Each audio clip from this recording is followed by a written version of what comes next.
Story written by HopeForTheFew. Read by Forrest McGilvray. Mockingbird.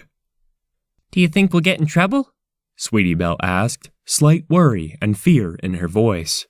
"Only if we get caught," Scootaloo responded in a whisper. "Doesn't that happen every time we do something like this?" Applebloom responded in an annoyed whisper. "I swear, if we get in trouble, you're taking the blame for it, Scootaloo." Fine. But if we really want to get our cutie marks, we have to start acting like grown-ups. After all, we've been in the Everfree several times." In the deep dark depths of the forest sat a man, not much of a man, but still a man. His old ragged clothing had many holes in it, and he looked as if he had been through a time of hard trouble. At least he didn't smell like he had been through one. That was something he and others could count on. The gloomy forest groaned and grumbled as the man sat next to his campfire on the old forgotten road. "Oh, don't put that on me now," the man said, slightly annoyed. The forest groaned loudly at his response, and the man rolled his eyes, breaking under the pressure. "Oh, fine, but just one song," he said as he picked up his guitar and began to play.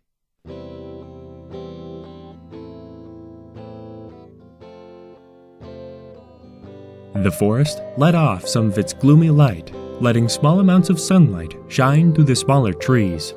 The tunes echoed through the forest and had an unusual ring to it, almost as if it had a form of power in it.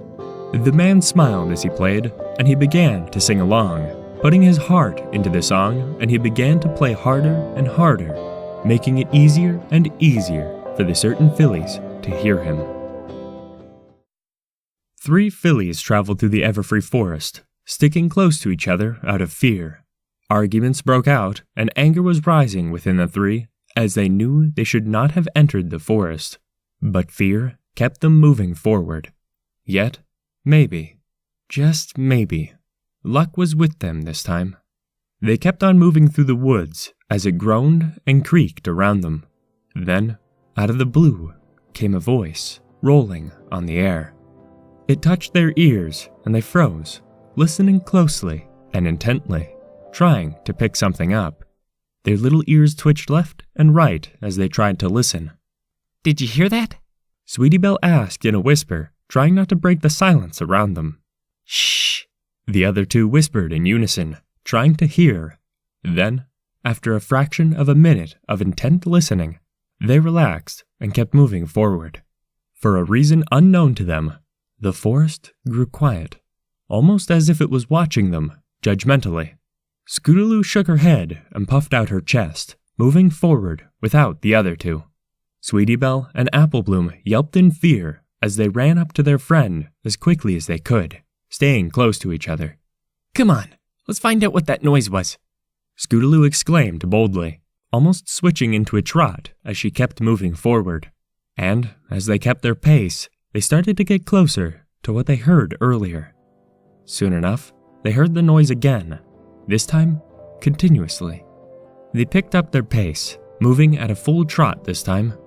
The trees began to sway around them as they followed the voice. They could tell now that some pony was singing, but who it was, they did not know. But they were determined to find out. They followed the voice until it was not too far from them. However, the voice, when they reached the direction it was heading, was leading them off the path. Fear regrew in them as they stared at the wall of trees blocking them from the singer. But brave Scootaloo stepped up again and moved forward, heading toward the singing being. Sweetie Belle and Applebloom looked at each other with worried glances before turning back to their brave friend. "Don't you think this is dangerous, Scootaloo?" Sweetie Belle called out. She was shaking now. Fear was getting the best of her. Scootaloo looked back at them and hurried them along, saying how they might lose the voice and be in bigger trouble than they were already.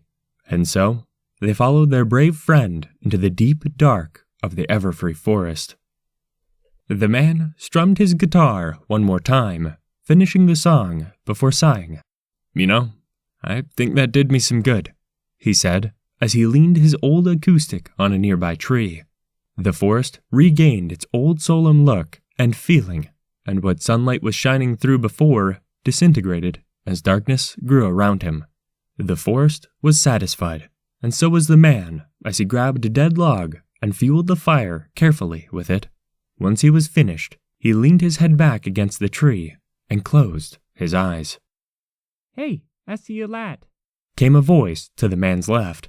Instantly, his eyes shot open and he rolled to his right, almost rolling into the fire as he did so. He stood up as he heard hoofsteps coming towards him. He circled around to the other side of the fire and hid in the nearby bushes. Alarmed at what was coming, the forest took note of his distress and started to creak and groan once more as the ponies grew closer and closer. The man grew tense as he waited for the beings to step out into the open. And then, out of the bushes, came 3 little curious ponies. The man relaxed, and after a small bit of time, stepped out of the bushes, not so alarmed anymore. When the 3 ponies saw him, they froze and grew worried. The man, in turn, walked up to the ponies and squatted down, smiling at them. "Hi, my name's Mockingbird. And you 3 are?" Scootaloo puffed out her chest and squinted her eyes, trying to appear tough, and responded. "We are the Cutie Mark Crusaders," she exclaimed proudly and boldly. The man chuckled and stretched out his hand. The 3 fillies glanced at it curiously, before each one, at a turn's pace, reached out with their hooves and shook. "It's been a while since I had company. Me and this forest get weary and alone sometimes. Lately, it seems to have fallen in love with my music." "So that was you singing?" Sweetie Belle asked, curiously. "That would be me. I suppose I can't really complain either. It gives me something to do. So, tell me, what are your names? Besides the whole Cutie Mark Crusaders thing," he asked as he took a seat by the fire once more. The Crusaders looked at each other before telling the man, and they quickly nodded to each other in confirmation. "I'm Sweetie Belle, I'm Apple Bloom, and I'm Scootaloo." The man nodded and smiled as he invited them to sit down, and they did so. "Might I ask what brought you 3 out here? The forest is a dangerous place. You're lucky it's a calming day for it. Tell me, are there any adults around?" The 3 looked at each other again, only this time, guilty faces arose. "Well, we were out here trying to get our cutie marks," Scootaloo responded guiltily. All 4 of them sat there in the forest as it creaked and groaned. "You came out here alone, didn't you?" he asked knowingly, and the 3 ponies nodded in unison. "Oh my lord, you do realize you could have gotten yourselves killed doing this, right?" the man asked, his tone picking up. The trees started to groan loudly now, and the filly's attention was brought to them. "Oh, be quiet," the man said, taking his eyes off the ponies to glance at the forest. Immediately after he said that, the trees grew silent. The ponies were surprised when the forest listened to him, and immediately questions began to spurt from their mouths. The man hushed them down and repeated his question. Their guilty looks returned as they nodded towards the ground. He sighed and rubbed his eyes. "Your family will be looking for you soon, won't they?" They nodded, but Scootaloo replied, "Yeah, but we did tell them we would be gone for a few hours, and it hasn't been that long," she said. The man laughed at this. It wasn't really much to laugh at, but conversation was hard to find deep in the Everfree, and he couldn't help himself. "Alrighty then. Why don't I get you back home, eh?" the man said, and the ponies whined in response. "Wait, do you think you could play us a song first? You did have a nice voice after all," Apple Bloom asked. He shrugged his shoulders and he picked up his guitar. "One song," the man said sternly, and he received cheers from the 3 young fillies. Once the man started playing the song, the ponies began to sway with it and started to tap their hooves to it. The sound rolled around and seemed to bounce all over them as he played and sang. Every beat and plucked string was in tune and timed just right to make it sound as beautiful as it could coming off a guitar. His voice rang out to the hearts of the ponies as they began to sing along. For as long as the song lasted, they sat there, enjoying themselves as the music rocked their souls. And when the song ended, it felt like an eternity had passed, and they enjoyed every second of it. Smiles were plastered on the ponies' faces as they looked up to the man as he stood up and stretched.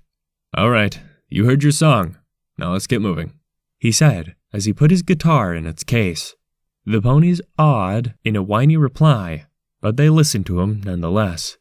The man covered the fire with dirt and made sure it was all out before he left the old road he was camped on. He went in the direction the fillies had come from, with them close by his side. It didn't take long at all to reach the main road that lay in the Everfree forest. He breathed deeply before looking in both directions, and then he took a right turn, heading toward the small town of Ponyville.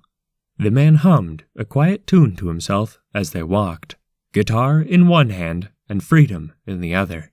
There were few things that would bother the man. The forest would listen to his words. He was given that gift. But yet, from time to time, certain beings that resided in the forest would turn from their hearts and go savage. Much like the world outside, they would turn wicked and attack. And this was one of those times. The beast brought its nose down towards the recent fire pit, the smelling of smoke filling its nostrils at the scent of something different. It raised its head in the direction of where the scent was heading, and the beast began to follow the trail. It knew its target.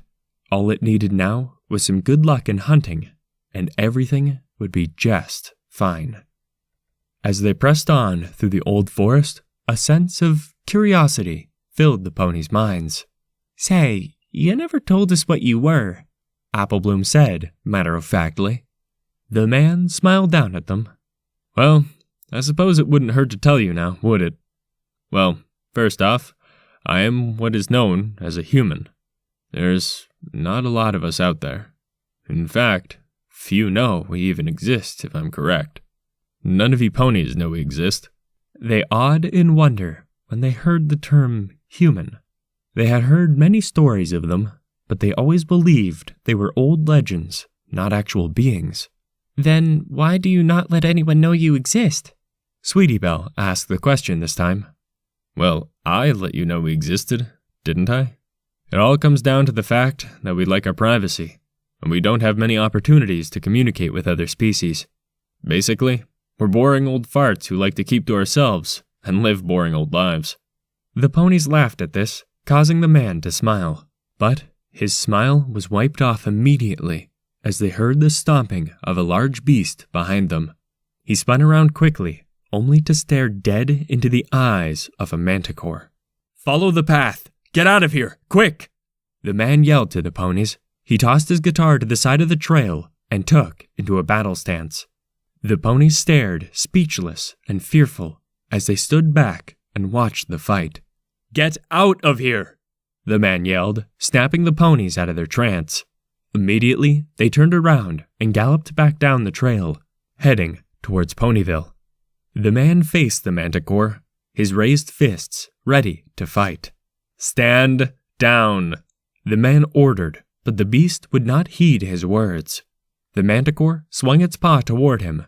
He ducked under the attack and ran up closer to it. The beast roared as the man raised his fist and focused on one of the beast's teeth, knocking it clean out as he sent a jab its way. It roared in pain as blood filled its maw, and it scrambled backwards, sucking the inside of its mouth. "I told you to stand down," the man said ironically as he walked over and picked his guitar up off the ground. Then he walked back up to the manticore, picking up its broken tooth that lay on the ground as he did so. He opened its mouth and placed the tooth back where it belonged.